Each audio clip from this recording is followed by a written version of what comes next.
Oh, saan pala yan? Tira-tira lang. Pwede na yan. Pwede na.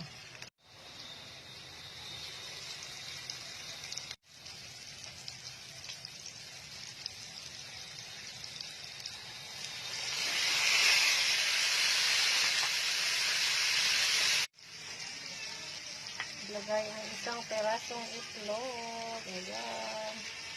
Nakuha ko yan din sa aming bibihan. Ayan.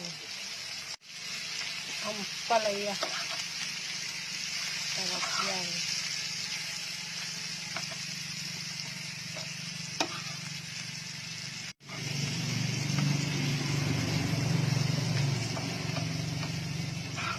Ito na.